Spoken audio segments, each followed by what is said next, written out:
Hello, everyone. Welcome on into, is this episode 4? 4. Yeah. Episode 4 of Comic Book Women. I'm Laura. I'm joined by Lucy and Jen right there. You probably already know us. We're going to have a kind of easy show tonight. No guests. It's just the 3 of us. So it's going to be just a chill, relax show. If you guys haven't already, make sure that you follow Lucy at Mama Comic and Jen at Comic Aficionado. And of course, I'm over at Bird City Comics. So make sure you find us on Instagram. All right, girls, let's kick off the night. We want to start by discussing some news in the comic book world. If you guys haven't already heard, crossover is coming out. Woohoo. Lucy, you want to take this one? Well, see, I read a little bit of the preview on Previous World. And I don't know, it looks really interesting. I really want to read this book, and everybody has been talking about it. But at the same time, like this panel right here, the kid reading, it kind of reminded me a little bit of Wimple. I don't know. But,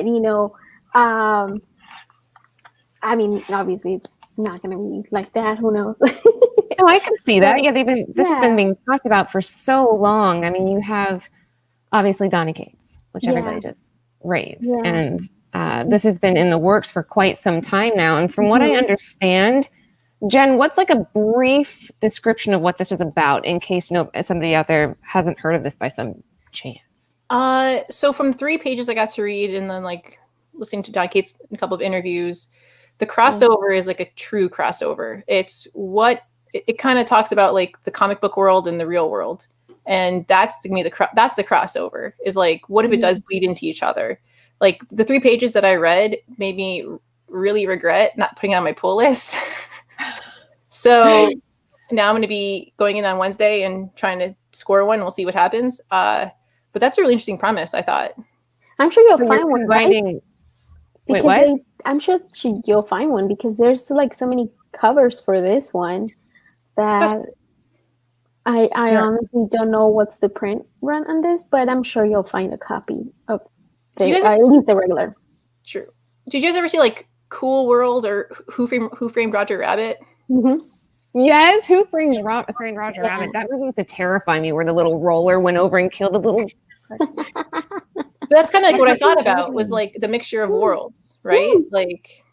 That's a great way to describe this. Yeah. In fact, Kate says crossover is a non-event event. This is how he describes it. He said that it tells the story of what happens when a multiverse comic book crosses over and breaks into the real world. So it's just like that. In fact, I could. Yeah, that is so true.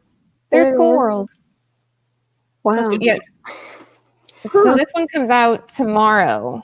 Yeah. And again, if you guys haven't already, this is definitely going to be a hot one. And Megan worked on this too. Megan Hutchinson, his wife. I do not believe she was involved in this. I mean, somebody in the chat can correct me if I'm wrong, but I don't think she was involved in this book yet. I wouldn't be surprised if they bring her in later. That would be cool. So they She's an incredible artist. Yeah. Oh yeah. So. And not only she's beautiful. Is she? Oh, she's a beautiful woman. Yeah, I think so. I gotta look it up. I haven't. Megan did this cover. Oh, she did a variant cover. Variant. Okay, I knew she did something. I don't think Megan did a variant.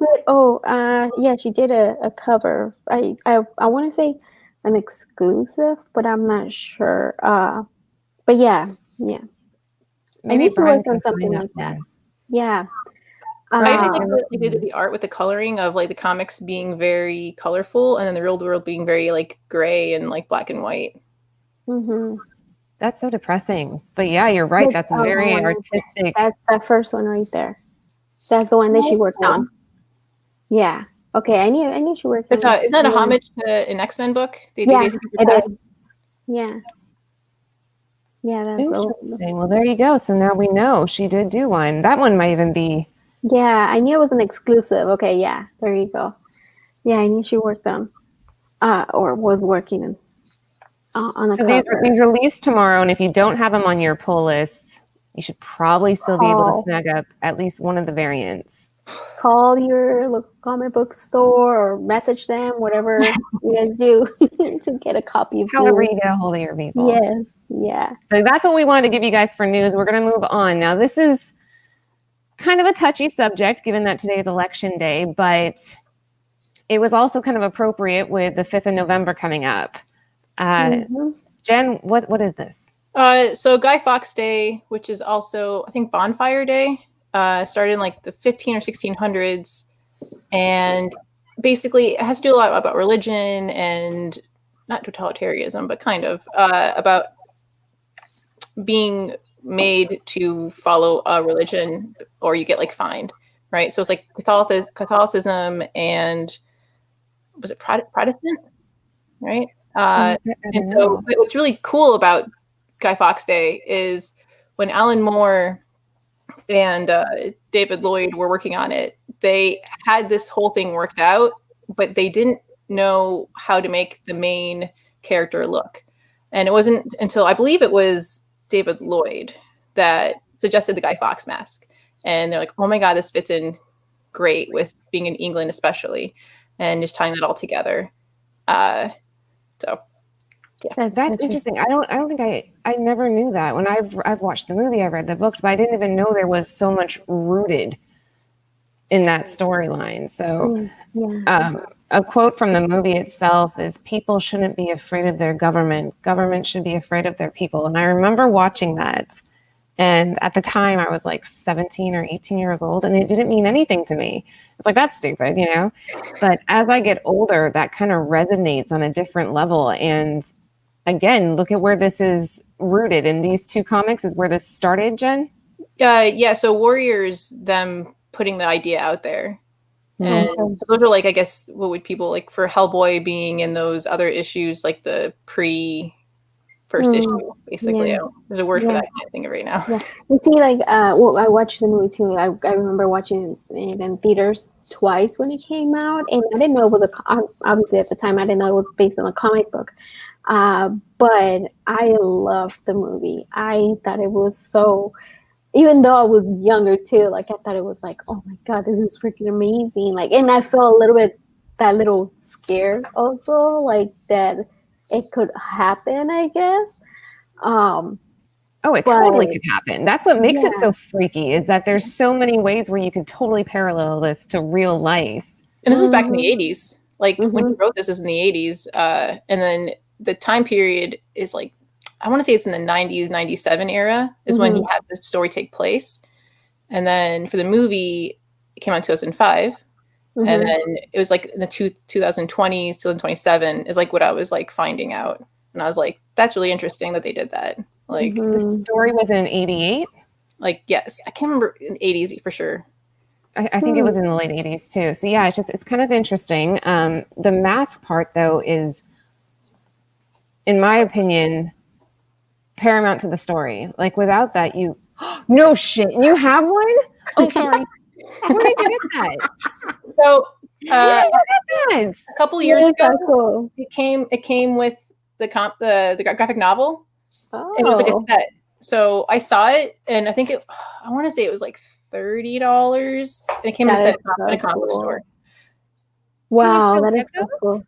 I wonder if you can still find them on eBay. Yeah, I'm sure, but probably right around this time it's gonna be crazy prices. Hold on, I'm checking. Okay, so it would be. It's like a Guy Fawkes mask graphic novel set, because they kind of have one similar next to it for the Court of Owls, and so that was like in the same section. And I was like looking at them both, and I'm like, I really want to read V for Vendetta, because at that time I wasn't able to find any of like the picture right now is of issue 1. And I wasn't able to find a back issue bin. So I'm like, you know what? Let me just get the graphic novel. But graphic novel by itself is like $20. But since then, I found a graphic novel for like $5 at like a used bookstore. And then I found now recently, within the past 2 years, I found back issues for like $2 to $5. So you can still find good deals out there sometimes. There it is. That is so cool. That is really cool. That's something that I would like to collect. Now that you know the history behind it, that's so neat. And you have one. So you were just saying that like this time of year, this book and this movie, everything, the values always go up, right? Mm-hmm. Like on November 5th, especially, you'll see some more sales go on. So the graphic novel set, individual comic set raw, you see goes between like $70 and $80 to $90, Mm-hmm. right? Depending on grade. And then for so like between 120 and 190. So it's like 150-ish, right? For the average 9.8. But because November 5th is every single year, I feel like especially Netflix pushes it a lot. People remember because of the 5th that it goes up around this time, and people, oh yeah, that's right, that's a great comic, and they try to pick it up. But yeah, you know what? One thing though, that after watching the movie, you know, when he bakes he's making the egg and the bread. After that, I started making that. It's good, right? Yes, I love it. I do that now. After that, I was like, oh my god, it's such a smart idea. Me for Vendetta inspired cuisine. Yeah, we had to do it too for home ec in school. They called it toad in the hole, but I think they called it like eggs in a basket or something. Or yeah, it's delicious. I was like, how come we never do this as like? But it's very like British. Yeah, I don't know, I guess. But man, I had some avocados, some tomato, Fancy one. So if any of you out there have this book right now, this is a good one that you could even, I mean, if you wanted to, if you ever are going to sell it, you want to try to line it up to roughly the 5th, because that's when it just spikes every year. Yeah, I guess if you want to buy it, just wait like I'd say March, like 3 or 5 months, and then it'll go back down. Yeah, that's so true. I think I will. I'm gonna wait till like January. I think like issue 1 in a high grade raw is like around $20. But if you can find in the back issue bin, like that'd be awesome. Do you use real butter though? Yeah, yeah. Do you use real? That's funny. Yeah, the one that uses real butter. But it's weird to see like the comic differences to the movie, because like you guys, my first exposure to this was the movie, and then because I was very into Marvel, DC, but Vertigo was a section that like as a kid I just didn't go into, regretfully now. But yeah, did you guys? Well, I mean, I think I like independent comics now. I feel like finally they're kind of coming out more because they've seen more of the movies made and stuff like that, even though they've been doing that for a long time. Well, I don't know if it's just me that I'm now into comics, that I'm noticing like, oh, that's based on the comic book. Oh, that's based on the comic book, and I like more, I read more independent books. But back in the day, I don't think I would have. I mean, like I said, I watched the movie. I have no idea that this was part of a comic book. Also, the one that you were saying, the Extraordinary Gentleman. League of Extraordinary Gentlemen. Yeah. I remember. I love that movie, and had no idea it was based on the comic book. Yeah. So which is it? Are we just more privy now that we're involved in comic books, that we start seeing the comics first, then the movies, or is it actually shifting culture-wise, where comic books are becoming a driving force behind media now versus the other way around? I mean, I think that like when it comes to independence, that for a long time, because it was always kind of like a gamble, right? You might not like the story. So a lot of people just kind of stuck with like DC and Marvel. But now I feel like there's so many great stories, and we're all discovering them. They're like, oh, I'll actually check this out because I heard good things about it, right? Yeah, and it's going away from like the typical superhero. Like V isn't your typical like hero at all, right? Yeah. And like somebody said that right now, they now they're picking bigger names for the movies, like oh Jesus Christ, my mind is like freaking going blank. The movie Old Guard, it's like that they picked I mean, Charlize Theron. Yeah, such a big name that to play a Netflix original, so now the Netflix is picking up all these indie books, so it makes it better. Indie books give creators a brand new sandbox to play in. Yeah, Dan Barry, you're right. And what was really cool about Old Guard is that they actually had, was it Greg Rucka was the writer? They had him do the screenplay and be on set for a couple of days, and like that's something that is not typical, but I feel like really should be. And then he do rewrites on set if they needed to do it. Yeah, and it also gives like better for us, the comic book people. You know how we always comparing like the book to the movie. It just now for that kind of people who are comparing them, so it gives us, I guess, the pleasure that it's almost the same as the book, and but also making it a great movie. So it kind of like it gives a balance. Well, even what you said, League of Extraordinary, League of, how do you say it, Laura?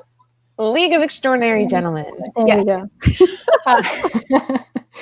That Alan Moore's like first, I guess, like not great experience with Hollywood because they didn't ask for his input and they kind of changed some things. And like I liked the movie, I didn't know that he didn't like it, right? But because of that movie, he didn't, and they also didn't ask him for this movie. The screenwriters were the Wachowski brothers. And so he didn't see the movie. And then I think a couple years later, he said he read the screenplay. And how does that make sense at all? Like, I mean, if you're making a film and you're basing it off of somebody's work, is it just that they didn't want any of the credit taken away from themselves? Or, I mean, but that just doesn't make any sense to me. Where's the reasoning there? Of course you reach out. Like, I hate to bring up Twilight. I hate to, but I'm going to. They included Stephenie Meyer every step of the way during those films. And say what you want to about them. The people that love the books love the films because it was so true to the storyline. So it's just like, I get what Alan Moore was saying. I'd be like, kiss my ass too. Well, right? You can even look at like Ryan Reynolds with Deadpool. Ryan Reynolds I don't know if it's true. This is just what I heard. And when I heard it, I was like, wow, I like him even more.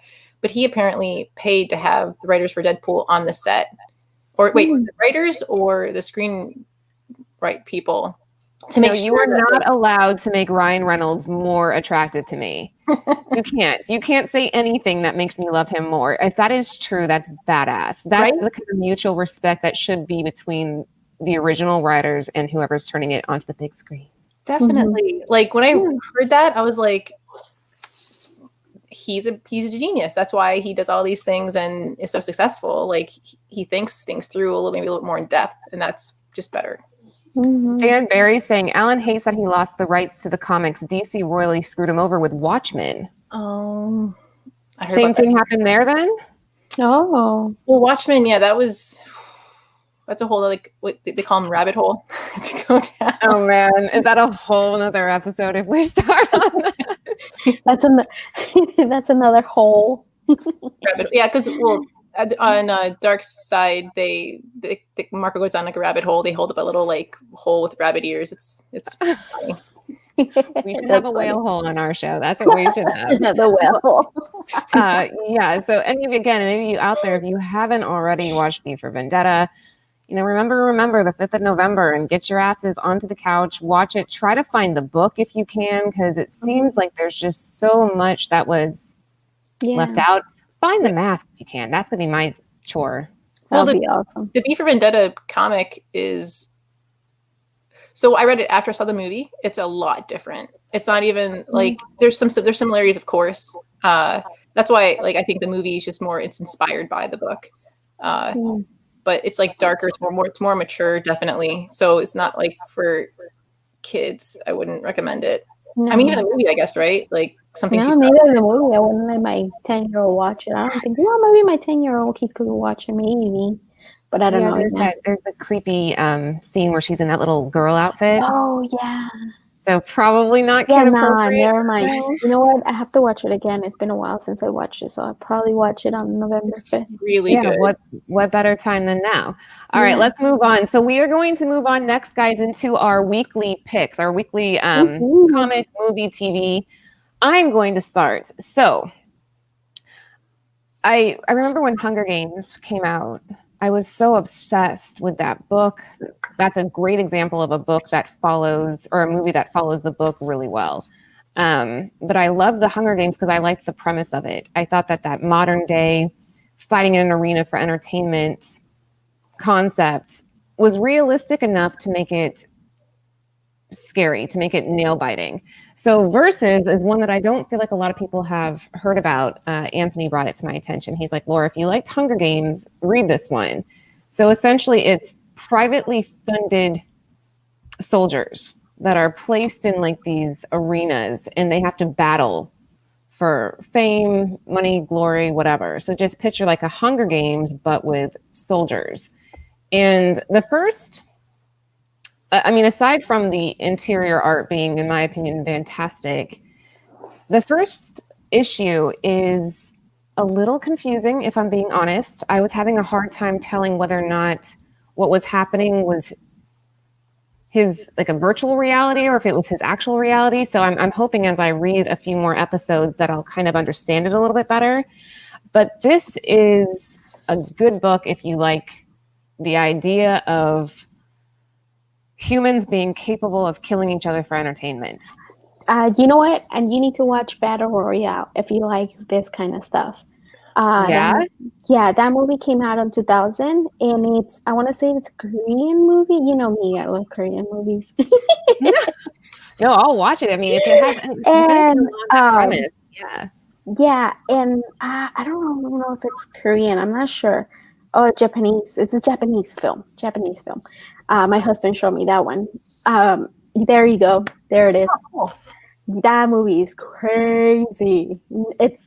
I mean, if you think Hunger Games is crazy, Is it the same concept? Like you have a bunch of cute little school children like tearing each other to shreds? They drop them on the island, and whoever survives, they have a little thing on their neck. And it's been a while since I watched it. It's a few years since I watched it, but it's a crazy movie, and that's the same concept of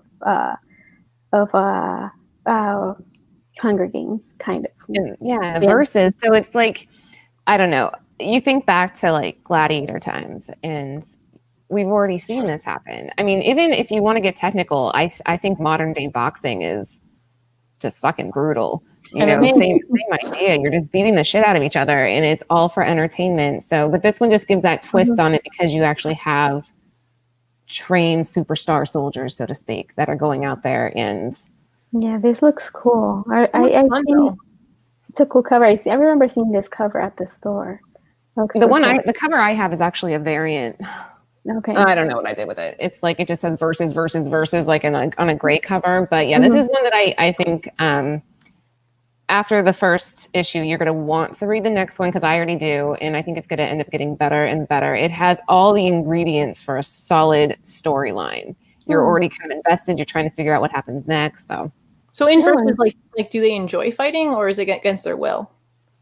No, it's like they have to go in there. From what I understand, I've only read the first one.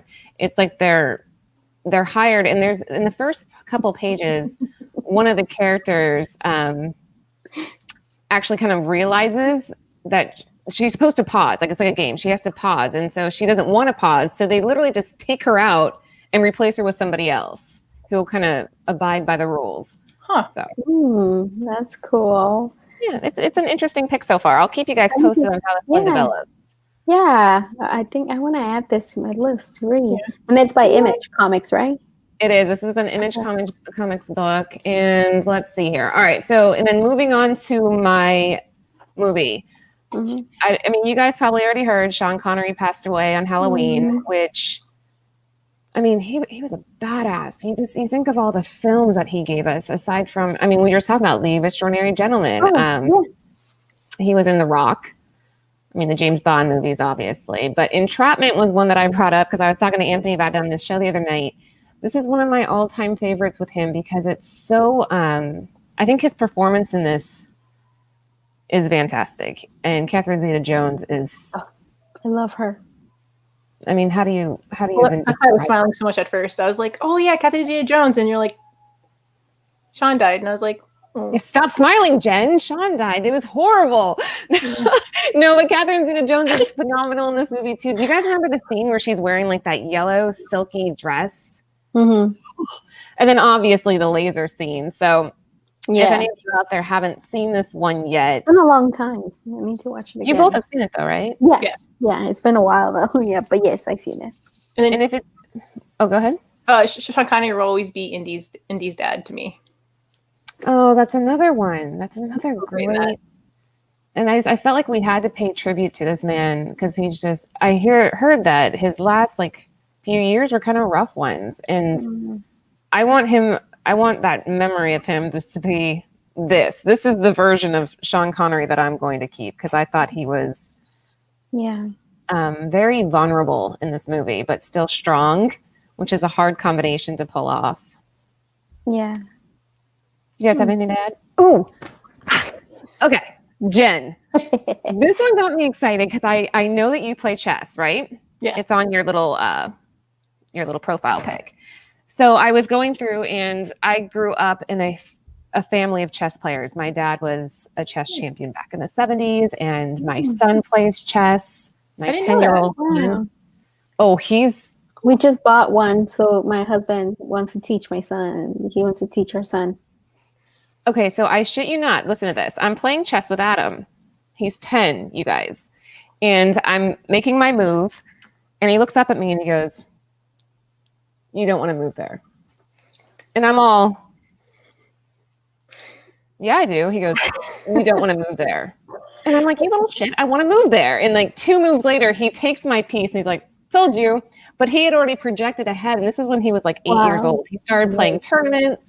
So the Queen's Gambit, really interesting story. The way this starts is a little disturbing. So she's a young girl. She's orphaned at a young age. Her mom is killed in a car accident. So she gets sent to like a orphanage, of all girls orphanage. And while there, the Mrs. Hannigan of the place, so to speak, drugs the kids with these little green pills. It's like morphine. But when she as a kid takes this morphine, she'll lay down and she sees the chessboard appear on her ceiling. And like all the pieces slowly grow out of the ceiling. And then she sits there and plays chess at night as a kid, and she becomes phenomenal. And she starts competing against there's the green pills in the picture. See that little bottle on the chessboard? Yeah. Oh. Those are the pills right there. Then obviously you have some alcohol and stuff. But she starts playing and doing tournaments, and it's a male-dominated world. So, just like us. Jen, this is one I think that you would love. Gonna have to add that to my list for sure. I haven't finished it yet, but is this based on the some kind of book or something, novel or something like that? I don't know. I'm not sure. Isn't that the actress that plays Magic in the that movie just came out, that took forever to come out for X-Men? Oh, come on. Minions. Isn't that Magic? I'm not I sure. don't know. I'm looking it up real quick. Let me see where she had been. And then she's supposed to play something else soon that everyone's really excited for. Oh man. Oh, somebody in the chat. I'm gonna say yes. Somebody said yes. Mama over here said yes. That is her. Okay. Yeah, it's Beth Harmon, played by Anya Taylor-Joy. She's supposed to play something else soon too. That was like really, everyone was talking about it for a while, and I got excited about it, but now I can't remember.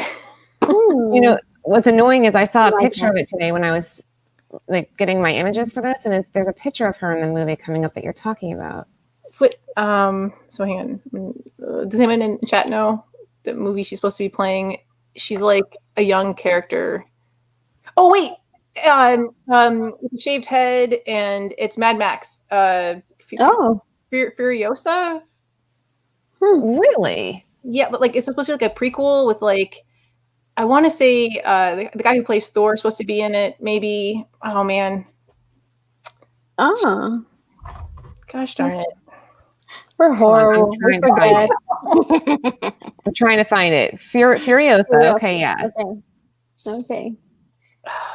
Man, because that comic for a while was going up. The Mad Max Furiosa comic was going up for a little bit. Oh yeah, I remember seeing some people posting about that. Yes, you're right. Wait, so this is based on a true story? Oh. The Queen of Gambit? Oh, there she is. Look there. Oh. Yeah. There you go. Oh, Chris Hemsworth. Oh. Ooh. Sold.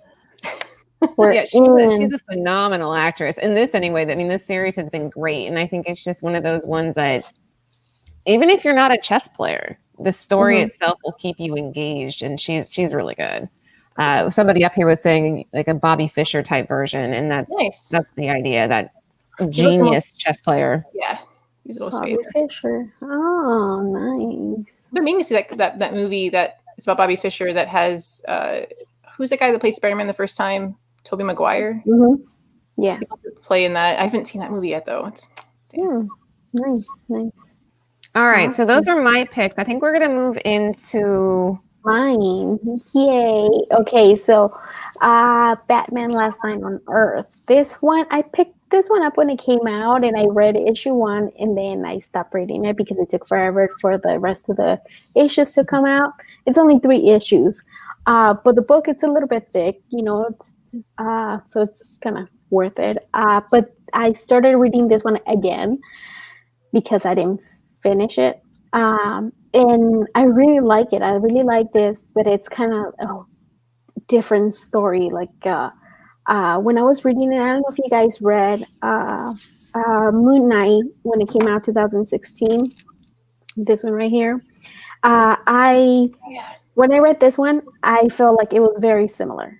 Like I'm gonna give a little bit away that he's in a asylum and that he's crazy, and Joker, it's his doctor and all the nurses and everybody who works there is like all the villains, the regular villains, and they're just saying, no, you're crazy, you're not Batman, And Alfred's telling him, yeah, you see, it's all an illusion, it's all in your head, you're crazy, but he's not really crazy.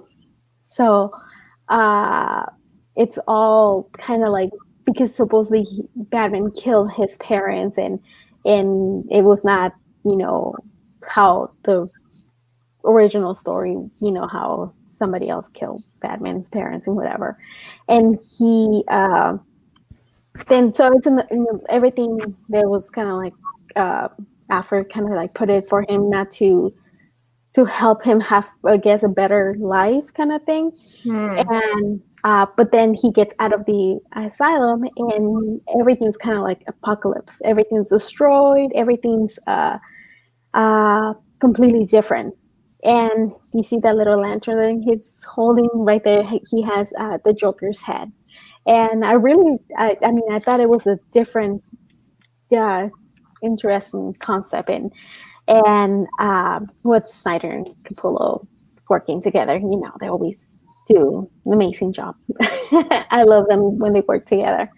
But yeah, this is my pick. I started reading. I'm shocked you picked this. You're normally more of an indie reader, so to see you branch out into the DC realm is kind of cool. I started with DC. That's how I started with DC. I guess I was more of a DC girl, and then I moved little by little to independent. But I really like this one because it feels more, so far where I'm at, more like an indie book. It doesn't feel so much of the whole superhero thing so far where I'm at. The interior even looks a little bit more indie in the way that the blocks are done. Yeah, it's very Elseworlds. It's what? Like Elseworlds. It's like a comics that are in DC continuity. It's cool. I like Black Label. The way the panels line up, it's a little bit different than what you typically see. So I think, that's why I really liked it, probably because I felt it had that more of an indie feeling. Just kind of like the dark, the metal, it feels a little bit different. Love how the Joker says always talking to him and making jokes at the expense. That is so true. Oh my God, the Joker's funny. And it's like, wait, the Joker that he's carrying around right there talks? Yes, it talks. Yeah, and it's like just busting jokes. It's so funny. And it's like kind of like working together kind of thing, and it's funny how like they have fought, on the regular Batman's world, like they have fought against each other for so long that they end up together. He's carrying his head around, It's kind of funny.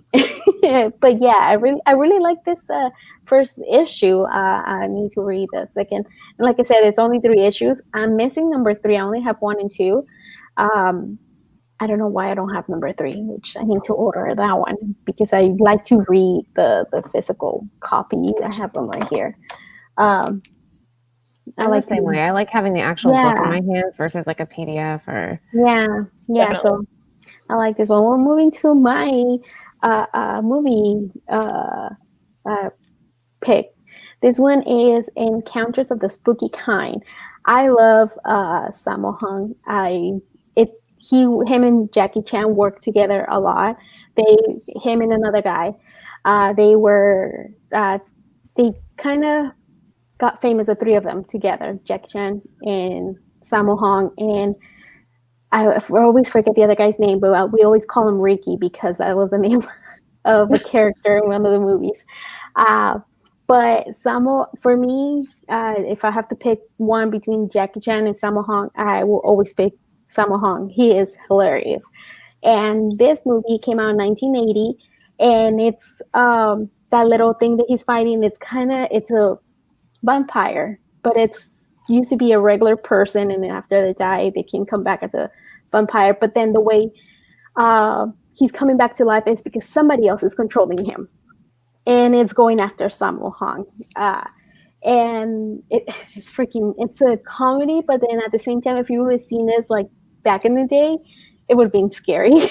You always pick the craziest stuff. I love it. I love that you always have this stuff that I would never in a million years, like, oh, hey, Aunt, let's go watch Encounters of the Spooky Gang. You know, like I would never have guessed this. Well, see, okay, all this I give credit to my husband because it's because of him. I watched Battle Royale because of him. This I know because of Sammo. I know about Sammo Hung because of my husband, because I wouldn't have never, like, you know, a lot of the movies that we have seen, that I've seen of Jackie Chan growing up, I don't remember him being there. And now that I watch him, I'm like, oh my God, he's there. Or he directed some of his movies too. So you start noticing him now that you've become familiar with it. It's a chubby guy, and he's amazing at martial arts. I love martial arts. So he is, and I think it's so funny that he's a chubby dude, and I always tell that he's my husband because he kind of looks like my husband. And he is amazing at, you know, the way he fights. And I sell this to Mel.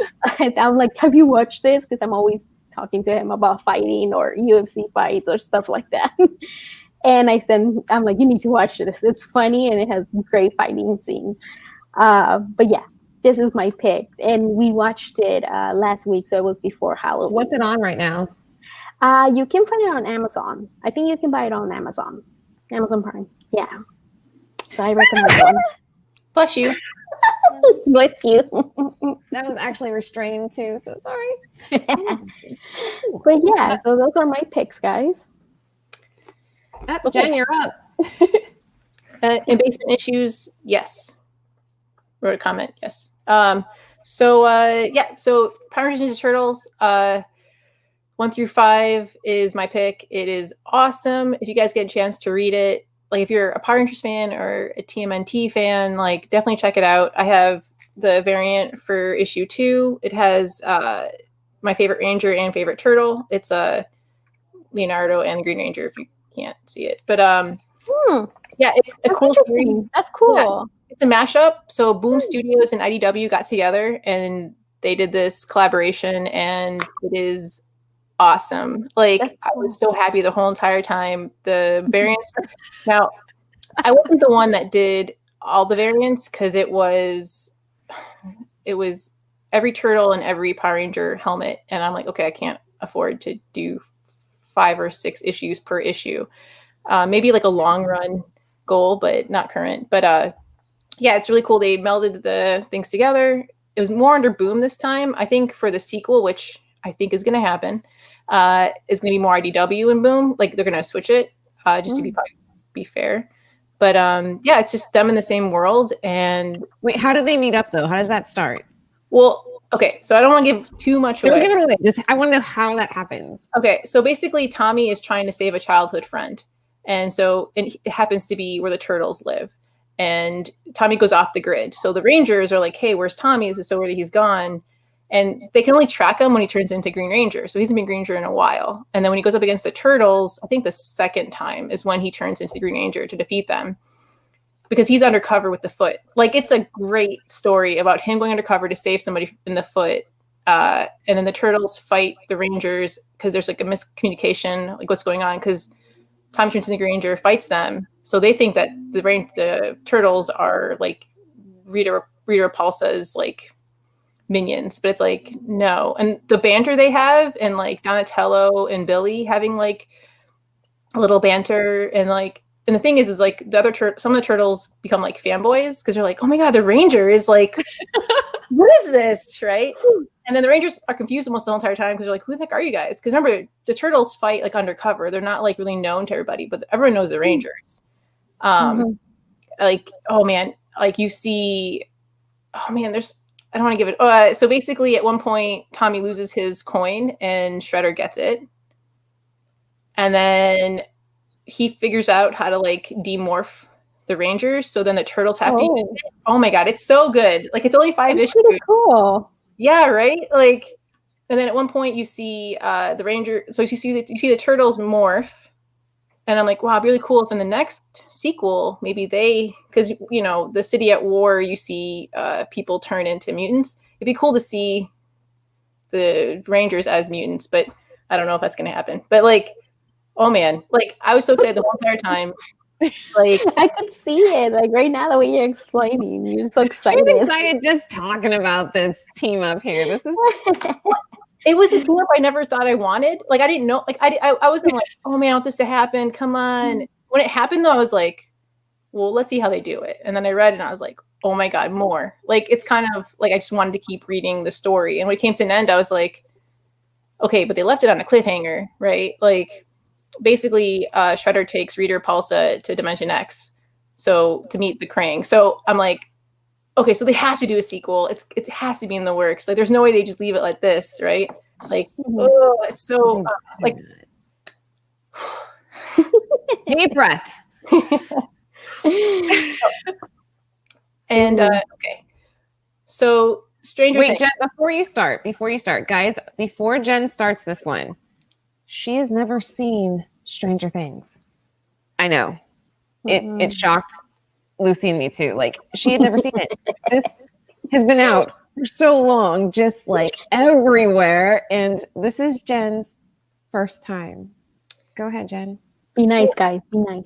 Okay. So the reason why I didn't jump on, like when it first came out, everyone's like, oh my god, this is right up your alley. You'll love it. I'm like, because the thing is, and here's a tiny bit of backstory. For a long time, longer than I want to think about, there's a lot of TV shows that come out that I would really like. And after season 1 or season 2, it would be canceled. And I was like, oh, that sucks. But it kept happening over and over and over again. Like the first one was Firefly.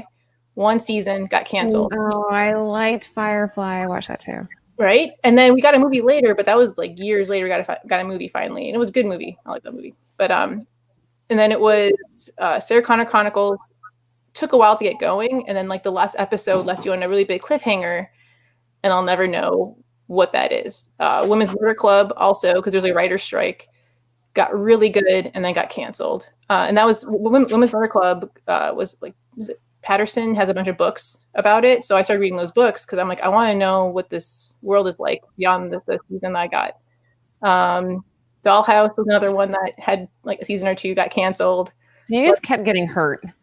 You're like, I'm not doing this. I'm right? putting myself out there. And then like Legend of the Seeker was 2 seasons, got canceled. And I'm like, you know what? That's it. I've had like all these TV shows that I really like to watch get canceled.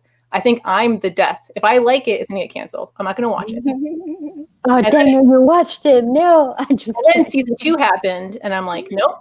And people are like, hey, you should watch it. You should watch it. I'm like, nope, I'm not going to watch it. And then season 3 happened. And I'm like, oh, I'm going to watch it. I'm not going to watch it. And then finally, like season 4 is for sure going to happen. It's delayed, which is fine. I think we're hearing like rumblings of like July. So I'm like, you know what? I'll finally watch it. Yeah. Holy crap. It's so good. Okay. People in the chat are like, I watched 1, couldn't finish it. What? Like, what? This show did everything. Give at least 3 or 4 episodes, honestly. I mean, I know the CD, it's not that very long, like that many episodes, but still, like, I always say, like, at least watch 3 episodes. At least 3. Jen, were you hooked after episode 1?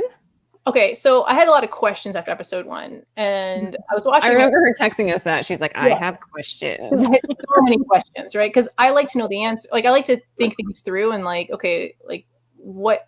I have so many questions. And then like I asked the person I was with, I'm like, you know, this and this, and they're like, nope, you have to watch it. I'm like, ugh. So I had to watch the whole season 1, and I was like, I think by the end of season 1, I was like pulled in. It's like, okay, hang on.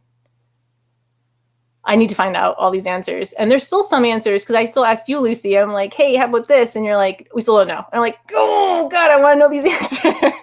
And you're coming to the worst person. I'm the worst to explain things. I'm horrible at it.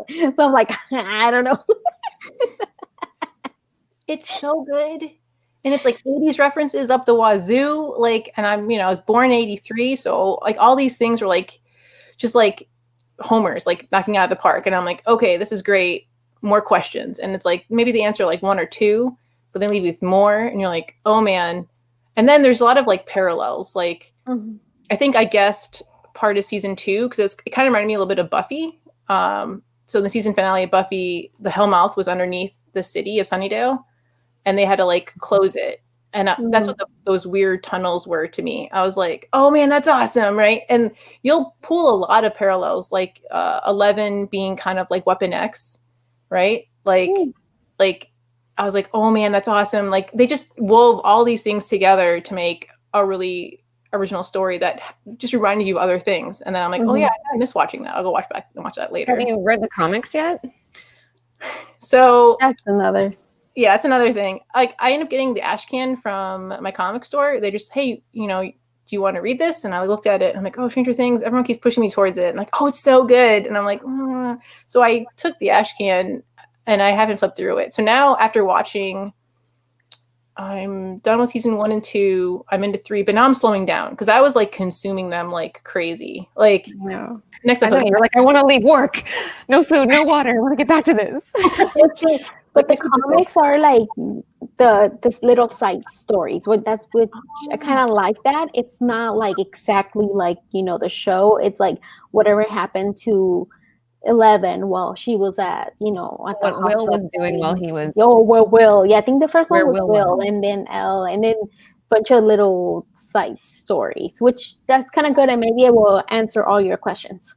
Yeah, like Jen, you have no idea what Will was doing while Winona Ryder was going crazy, hanging up lights. Where was he during that frame? So the comics kind of give you a little bit of a window into where he was and what he was up to while the show stuff is happening. Does that make sense?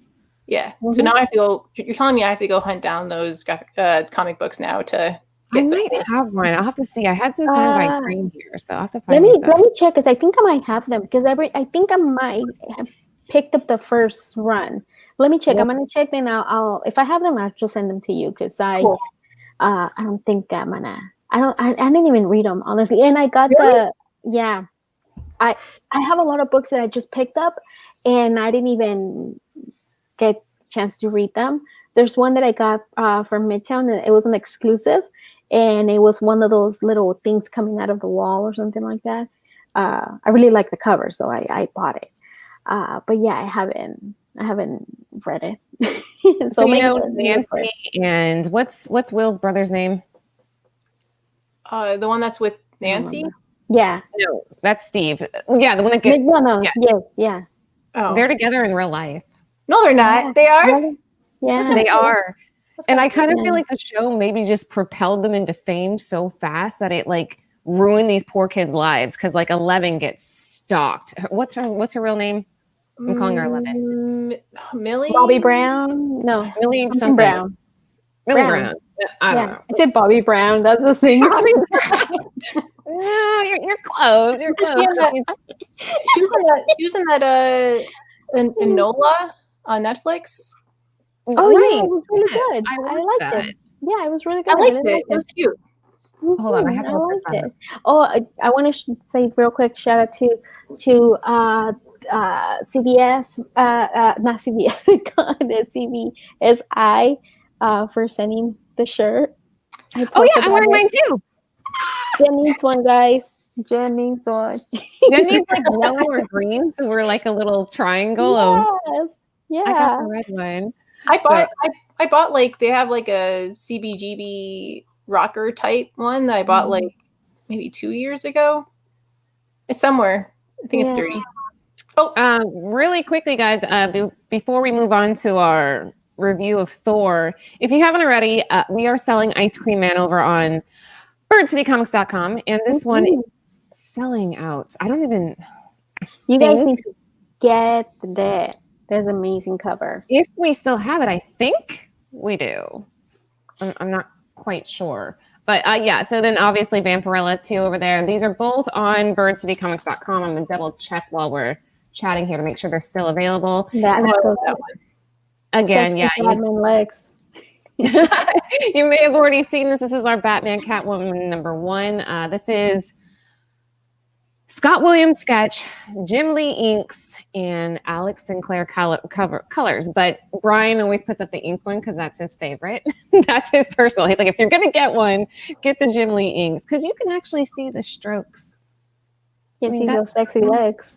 That's pretty cool. So again, check them out over at birdcitycomics.com if you haven't already. Is Catwoman, Batwoman, sorry, hang on, Catwoman, Batman. Batman, Catwoman. Is that the Mask of the Phantasm one, or is that later? I don't know. Yeah, I just remember seeing a couple months ago, like Mask of the Phantasm from that awesome 90s cartoon movie of like it in the background with Batman and Catwoman, and I'm like, when's that going to happen? So I'm not sure if that's the same series. I don't know. I haven't actually read it yet. We don't get them until, December, I think is when those come in. So I'll let you know.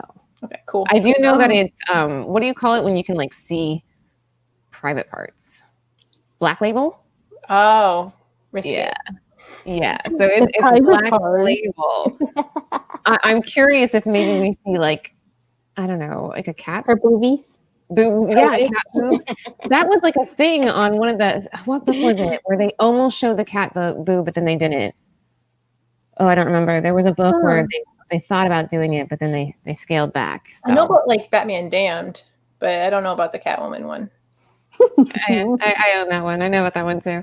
All right, guys, to finish off the night really quickly, we only have like a few minutes here. We got to do a quick recap.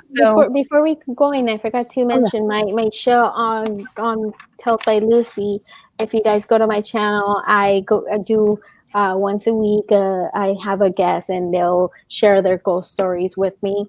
So check out my YouTube channel, and I have 6 episodes so far, and this Saturday at 7 p.m. Pacific time. Okay, wait, these are true ghost stories that you relay by interviewing somebody? Yes, they are like telling me their personal experience. Are you doing the one that you told Jen and me about? No. Oh, come on. I can't do that, because it's under investigation. I can't do something like that. Oh, it's so good though. Eventually, maybe that will be one that she tells. Yeah. Because I was like, ugh. Oh, there it is, Mama Comic. Yay. Yeah, sadly, I can talk about that. But yeah. All right. So anywho, so make sure you guys do that if you haven't already. The last show, we kind of screwed ourselves here because we went to 1 through 4, even though the arc didn't end till 5. So we were like, okay, this time we're going to go all the way through to issue 10. So that covers, but go ahead, Jen. Issue 11 is technically the end of that arc. So I was like, wait, seriously? So I thought it was 10, and like I got to 10 and I'm like, this isn't done yet. Oh, yeah. You should have told us this yesterday, or dang it. Oh, we did it again. All right. Well, you're going to get part of the arc. So where did we leave off on 4? So 4 is the last one with like gore, and we haven't found out the whole entire everything. 5 is like the wrap up, right? And then it goes through to God Bomb. So what's funny is that like Laura and Lucy, you guys were talking about like after I reread it, I'm like, what you guys told me you did, I was like, that's probably smart. The comics explained. I was like, we're cheaters. Well, no, not cheaters. It's that you guys read it, but you used it to like fill it in more, right? Yeah. Because it is really hard with the time flow. And I love how they were like, Thor hates time travel, and this is all that's happening during this whole entire arc. But when you guys said that, I was like, damn it, why not do it? Like, God, it's like crib notes, and I would have probably been better for it. So what she's talking about, guys, we went to YouTube and we watched, it's something called Comic Storian. It's spelled like that, like historian, but comic historian. It's this guy that gives you like a really dramatic read of full runs of books. And after I read it, I was like, okay, I'm a little confused. I'm not gonna be able to hang. So we went back and we like watch it, and it's very cool. They take out the text itself, but then he kind of summarizes the story and he does the voices and yeah, no, it's pretty cool because like I was telling you, I was horrible. Like I'm horrible explaining, summarizing. So like that it helps me too. I'm like last week I was just rambling and saying I don't know what the hell I just read. Well, there's Gorg, right? Thor. Yes. Saying that right. And there's the sword that I was asking you about. So, okay, pick us up on issue 5, Jen. You're the best person for the job. Okay. So the different Thors are battling Gore at different time periods. Gore basically captures young Thor, the one that has the axe to the left-hand side, and then hangs him upside down. Yeah, and starts torturing him. And he tells him before he tortures him that like the best one that he's come across, the best god, lasted like 9 days before he gave up his kids. And you're like, whoa, that's crazy.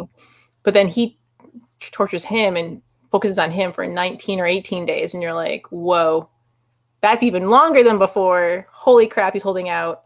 But you can tell he's like on the cusp of like giving up. But then these like Vikings come in and like kind of give him time to like get saved, right? Oh, here it is. Here's what we were watching, our cheat sheet. Yeah. Thanks to the comic historian. So like you find out like more about Gore's backstory, right? Then Laura, that's when you said like you understood where he comes from. Basically that his whole entire life from his mom being like, hey, worship the gods, they'll protect. And they're on a really harsh planet. It kind of a little bit reminded me of Tatooine a little bit, but whatever. Okay. So they're on a really harsh planet, and she ends up like, hey, keep worshiping with them, don't worry about it. He sees her get like beaten by these people and like eaten alive, and he's like, oh, what the heck is this? And then he has like, a wife with a baby, loses that, and she says the same thing about like worshiping the gods, and it's like, but he loses everything. He loses everything, and then later, even after that, he loses his kid. And it's like the whole time, it's like the gods are supposed to help you. You're supposed to pray to them, supposed to help you. And like, no, this planet is like against that completely. Like, there's no way, And then finally, he like sees like a golden god and a black god like land. And then the golden god like asks him for help, and he's like, "Help! Like you've never helped me my whole entire like watch you right." And then the black god, which looks a little bit like who's that horse-faced Thor? Oh yeah, I know which one you're talking about. Oh my god! On that cover, right? And yeah. He's the other guy who has Stormbreaker. I can't remember his name. Okay, but you know what I'm talking about, right? Yeah. Like he's been in a lot of things. He was in Banner Ray Bill. Oh my god, thank you. Yeah. He looks kind of like him, but like in like a neck, like a Venom type armor, right? And then that armor goes into Gore, and you're like, oh, that's his backstory. You're like, okay, like here's a guy who hates the gods, never helped him a day in his life, and he's not sure to hate the ones who do something or the ones that who don't do anything at all. And he starts like this like war path, and it's just like even at one point. Oh, go ahead. That makes you like understand his rage for the gods. It's like, man, like I don't blame him for hating all these gods. It's like when you've been praying for help for so long and they never come around, and now it's like screw them. He was forsaken. Yeah, it was like Laura, you're right. Like his story makes you go, okay, I kind of understand where he's coming from, because like never once did he ever have any kind of help, and his whole life's been like a big tragedy, right? And then it goes into time travel again with different gods, and old King Thor meets present day Thor, and I love all the like no beard jokes that happened, and I definitely like reminded me of like Solo Wookiee's beard, about he's like beardless, like whatever, like it's just like kind of like, and then each one he meets, because he meets like all three, all other younger two, and it's like you even have a beard. Like who are you? Like like oh man, like the whole series, and then like it made me really appreciate Assad Ribic's art, like right 1 through 10. You're just like wow, like this art's like really good, especially at certain scenes. What'd you guys think about meeting the grandchildren of Thor? Okay, first off, just to go back to your previous point there, the artwork. Do you guys, in the first couple, I don't remember which issue it was exactly, but the issue where he goes and he's trying to figure out where all the gods are, and he finds all the slaughtered gods and like that. No, I'm thinking. I think issue Yeah, the ones that are all hanging and everything. Yeah. I thought it was very cool how they captured the eyes. Yes. I always look at eyes whenever I'm looking at characters in general. Yeah, that one was really good. I love Josh Wilson eyes, but it's the I thought the art was great, huh? It's a tie into how his people instead of burying you, they hang you up to face the gods to move on to the next life, right? Is that why he was torturing Thor upside down? Well, it's the crucifixion, and like all the guards are crucified and like on the trees. They're all like that's how they would do it for their people to like for the gods to look down on you and to like help you into the next life. So like what does it say here? Thor's gods were there and did abandon their duties. Killing all gods is a bit much. Yeah, he did kind of go on a bit of a rampage. He overreacted a teeny bit, right? Well, he was pretty mad. He's hurt. He lost everything. He lost his mom, whole family. Yeah, his mom, his wife, his kid. Yeah, his whole family. This is again, we're seeing and we're kind of like understanding the villain once again. But I always understand the villain, Lucy. It's like I'm not sure if I should be concerned about myself or. I get you, Gore. We're compassionate because we find we try to understand the evil. I guess we're good people. That's why. But I feel like the big like, oh crap, he's crossed the line. Remember his wife? Yes. Right? Can we show that part? It probably has to be right around. So guys, if you're just tuning in, we're showing you, this is on Comic Storian on YouTube. We're giving full credit over there. He does really dramatic, amazing reads of comic book runs. And this is the one that we're on is Thor, God of Thunder. So like with the wife is like, because now at this point, he's killed a lot of gods and he's making the god bomb, right? And the wife, like, and you think it's the wife. Maybe he went out of time and picked her up, which is why I was like, oh, okay, like he like saved her. And she's like, oh man, like you're doing all these things. Like we should worship you. Like you're a god. And then you see him like, what'd you call me? Because remember, he hates gods. And the thing that he does to his wife, I was like, I didn't see it coming. When it happened, I was like, okay. Didn't she kind of foreshadow it? She said something. No, she was very into him and very into like what you're doing. And eventually like her whole thing was when the god bomb explodes, we'll all be happy. We'll all get to finally live our life. And like she saw like after, right? Yeah. But by praising him so much and calling him a god, basically, like, I don't know if we're going to see that. Are we getting too far ahead of ourselves? Are we going to pass? No, because that's just you 10 or 9. Okay, that's about where we're going to leave off then, right? Yeah. So, see, that's after.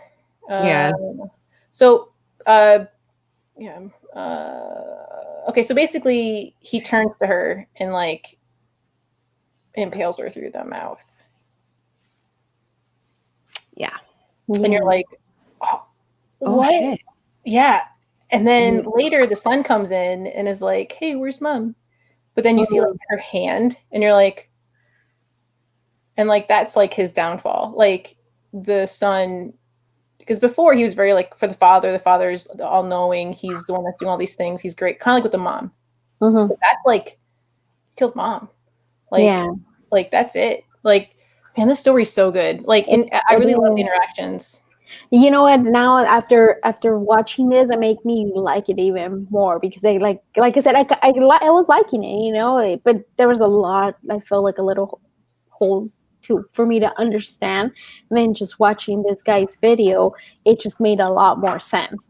And it's cool, like you said, Laura, that he makes those voices. It makes it kind of cool. Yeah, Lucy's all, Laura, you jerk! Why didn't you tell me about this? I'm like, I'm sorry. I'm like, I should have mentioned it sooner. She's like, I'm sitting here going through trying to understand this will help so much. I'm like, my bad. So I feel like when it gets to like, I forgot what issue, but like issue 7, the one where they're finally all in the same timeline, I'm like, then it gets super easy to read because you're like, okay, like it's done being like 3 stories, and you're like, okay, wait, where are we again? And once they're together, you're like, oh, okay, now we're actually in one timeline. I can understand this a little bit, but I was like, dang it, that is a good idea because I was lost. I remember when I originally read this issue 1 until like I think 7 or 6. I was like, I don't know what's going on here. It wasn't until I read the whole story that I was like, oh, cool. Oh, I was so confused after the first couple. I was like, I don't know if I want to keep reading this because I was like just so confused. And that's when Anthony's all, Laura, go on to Comic Storian. This will help. And I was like, ah. So anywho, I think that's it for tonight. We went a little bit over here.